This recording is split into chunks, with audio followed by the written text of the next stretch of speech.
ഇന്ന് നമുക്ക് പെരുന്നാൾ സ്പെഷ്യൽ ഡെസേർട്ട് ഉണ്ടാക്കിയാലോ? പെരുന്നാളിന് ബിരിയാണിയും മന്തിയൊക്കെ കഴിച്ച് കഴിഞ്ഞാൽ കുറച്ച് മധുരം കഴിക്കാൻ എല്ലാവർക്കും ഇഷ്ടമാണ്. അപ്പോൾ അങ്ങനെ കഴിക്കാൻ പറ്റിയ നല്ലൊരു ഡെസേർട്ടാണ് കേട്ടോ അത്. വളരെ എളുപ്പത്തിൽ ഉണ്ടാക്കാൻ പറ്റും. സത്യം പറഞ്ഞാൽ 5 മിനിറ്റ് മതി നമുക്കിത് ഉണ്ടാക്കാൻ. അപ്പോൾ ഇത് ഉണ്ടാക്കാൻ വേണ്ടിയിട്ട് ആദ്യം തന്നെ നമുക്കൊരു പാനിലേക്ക് 1 ടേബിൾ സ്പൂൺ നെയ്യ് ചേർക്കാം. നെയ്യിന് പകരം വേണമെന്നുണ്ടെങ്കിൽ ബട്ടറും ചേർക്കാം കേട്ടോ. പിന്നെ നമ്മളിതിലോട്ട് ചേർക്കുന്നത് 1/4 കപ്പ് സേമിയാണ്. ഇതിപ്പോൾ ഞാൻ വറുക്കാത്ത സേമിയാണ് എടുത്തിട്ടുള്ളത്. ഇനിയിപ്പോൾ വറുത്ത സേമിയാണെങ്കിലും ജസ്റ്റ് ഒന്ന് ഇങ്ങോട്ട് റോസ്റ്റ് ചെയ്തെടുക്കുന്നത് നല്ലതാണ്. ഒത്തിരി ഒന്നും റോസ്റ്റ് ചെയ്യേണ്ട. ഇതിപ്പോൾ വറുക്കാത്ത സേമിയ ആയതുകൊണ്ട് ഞാൻ നല്ല പോലെ റോസ്റ്റ് ചെയ്തെടുത്തിട്ടുണ്ട്. ഇനി നമ്മളിതിലോട്ട് 1 ലിറ്റർ പാല് ചേർക്കണം. പാല് തിളപ്പിച്ചിട്ട് ചേർക്കുകയാണെങ്കിൽ അങ്ങനെയും ചെയ്യാൻ. ഇപ്പോൾ തിളപ്പിക്കാത്ത പച്ച പാല് ചേർത്താലും പ്രശ്നമൊന്നുമില്ല കേട്ടോ. സേമിയ വറുക്കുന്ന സമയത്ത് അപ്പുറത്തെ അടുപ്പിൽ പാലൊന്ന് തിളപ്പിച്ചെടുത്തിട്ട് ഈ സേമിയയിലോട്ട് ചേർത്താലും മതി. അപ്പോൾ പാലിപ്പോൾ ഇവിടെ നല്ല പോലെ തിളച്ച് വന്നിട്ടുണ്ട്. ഇനി നമ്മൾ ഈ സേമിയ ഒന്ന് വേവിച്ചെടുക്കണം കേട്ടോ. ഒരു 5 മിനിറ്റൊക്കെ മതി. അപ്പോഴേക്കും സേമിയ നല്ല പോലെ കുക്കായിട്ട് കിട്ടും. അപ്പോൾ ഇനി ഇതിലേക്ക് മധുരത്തിന് ആവശ്യമായിട്ട് 1/4 കപ്പ് പഞ്ചസാരയാണ് ഞാൻ ചേർക്കുന്നത്. സേമിയ കുക്കായതിനു ശേഷം പഞ്ചസാര ചേർത്താൽ മതി. പിന്നെ നല്ലൊരു ഫ്ലേവറിന് വേണ്ടി 1 ടീസ്പൂൺ ഏലക്കാപ്പൊടി ചേർക്കുന്നുണ്ട്. ഇനിയിപ്പോൾ ഏലക്കാപ്പൊടി ഇല്ലാന്നുണ്ടെങ്കിൽ ഒരു 3 ഏലക്ക നല്ല പോലെ ചതച്ചിട്ട് ചേർത്താലും മതി. അപ്പോൾ സേമിയൊക്കെ ഇപ്പോൾ ഇവിടെ കുക്കായി വന്നിട്ടുണ്ട്. ഇത്രയും മതി. ഇനി നമുക്ക് ഫ്ലെയിം ഓഫ് ചെയ്യാം. പിന്നെ ഇത് തണുത്ത് കഴിയുമ്പോൾ ഒന്നും കൂടെ തിക്കാവും കേട്ടോ.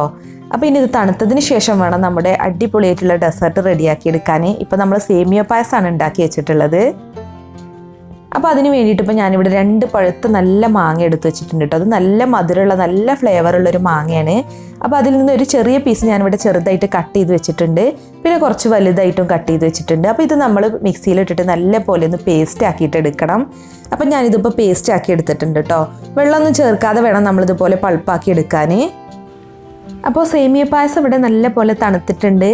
ഇപ്പോൾ റൂം ടെമ്പറേച്ചർ ആയതിനു ശേഷം വേണമെന്നുണ്ടെങ്കിൽ ഫ്രിഡ്ജിൽ വെച്ചിട്ട് നല്ല പോലെ തണുപ്പിച്ചെടുക്കുക. അങ്ങനെയാണെന്നുണ്ടെങ്കിൽ നമുക്ക് പെട്ടെന്ന് തന്നെ ഈ ഡെസേർട്ട് സെർവ് ചെയ്യാം കേട്ടോ. അപ്പോൾ നമ്മൾ റെഡിയാക്കി വെച്ചിട്ടുള്ള മാംഗോ പൾപ്പ് ഇനി ഇതിലേക്ക് ഇട്ട് കൊടുക്കാം. 1 കപ്പ് മാംഗോ പൾപ്പ് ആയാലും പ്രശ്നമൊന്നുമില്ല. ഞാനിപ്പോൾ അത്യാവശ്യം 2 മാങ്ങ ഉള്ളതുകൊണ്ട് അത് എടുത്തുന്നേ ഉള്ളൂ.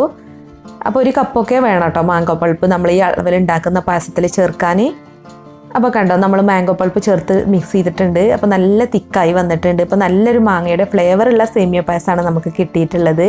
അപ്പോൾ ഇത്രയേ ഉള്ളൂ. നമ്മുടെ അടിപൊളിയായിട്ടുള്ള മാംഗോ ഗീർ ഇവിടെ റെഡി ആയിട്ടുണ്ട് കേട്ടോ. അപ്പോൾ ഞാൻ ചെറുതായിട്ട് കട്ട് ചെയ്തിട്ടുള്ള ബദാം വെച്ചിട്ടാണ് കേട്ടോ നമ്മുടെ മാംഗോ ഗീർ ഒന്ന് ഗാർണിഷ് ചെയ്തെടുക്കുന്നത്. പിന്നെ ചെറുതായിട്ട് കട്ട് ചെയ്തിട്ടുള്ള മാംഗോ പീസ് ഉണ്ടല്ലോ അത് വെച്ചിട്ട് നമുക്ക് ഗാർണിഷ് ചെയ്യാം. അങ്ങനെയാണെന്നുണ്ടെങ്കിൽ നമ്മൾ ഈ പായസം കുടിക്കുമ്പോൾ ഈ മാങ്ങ അങ്ങനെ കടിക്കാൻ കിട്ടും. അപ്പോൾ നല്ലൊരു ടേസ്റ്റാണ്. അപ്പോൾ മാങ്ങയുടെ ഫ്ലേവർ ഇഷ്ടമുള്ളവർക്ക് തീർച്ചയായിട്ടും ഇഷ്ടപ്പെടുന്നൊരു ഡെസേർട്ട് തന്നെയാണ് കേട്ടോ ഇത്. ഇപ്പോൾ മാങ്ങയുടെ സീസൺ ആയതുകൊണ്ട് തന്നെ എല്ലാവർക്കും സുലഭമായിട്ട് കിട്ടുന്ന ഒന്നാണ് മാങ്ങ. അപ്പോൾ എല്ലാവരും ഈ പെരുന്നാളിന് ഇതുപോലെ ഒരു പായസം ഒന്ന് ഉണ്ടാക്കി നോക്കൂ. തീർച്ചയായിട്ടും നിങ്ങൾക്ക് ഇഷ്ടപ്പെടും കേട്ടോ. അപ്പോൾ നല്ല ടേസ്റ്റും ഫ്ലേവറുള്ള മാങ്ങ വേണം എടുക്കാൻ. എന്നാലേ നമ്മുടെ ഡെസേർട്ട് നല്ല കിടിലനായിട്ട് കിട്ടുള്ളൂ. അപ്പോൾ നമ്മുടെ ഗിവ് അവേയിൽ പങ്കെടുക്കുന്നവർ ഫുൾ വീഡിയോ കണ്ടതിന് ശേഷം മാത്രം കമൻറ്റ് ചെയ്യുക. അതുപോലെ നിങ്ങൾക്ക് വീഡിയോ ഇഷ്ടമായിട്ടുണ്ടെങ്കിൽ ലൈക്ക് ചെയ്യുക. ഇനിയിപ്പോൾ ഇഷ്ടമായില്ല എന്നുണ്ടെങ്കിൽ ഡിസ്ലൈക്കും ചെയ്യാം കേട്ടോ. പ്രശ്നമൊന്നുമില്ല. പിന്നെ നമ്മുടെ ചാനൽ സബ്സ്ക്രൈബ് ചെയ്യാത്തവരുണ്ടെങ്കിൽ സബ്സ്ക്രൈബ് ചെയ്തതിന് ശേഷം വേണം കേട്ടോ കമൻറ്റ് ചെയ്യാൻ. എന്നാലേ നിങ്ങളുടെ കമൻറ്റ് ഗിവ് അവേയിൽ ഉൾപ്പെടുത്താൻ പറ്റുള്ളൂ. അപ്പോൾ മറ്റൊരു അടിപൊളി റെസിപ്പിയുമായി നമുക്ക് വീണ്ടും കാണാം. താങ്ക്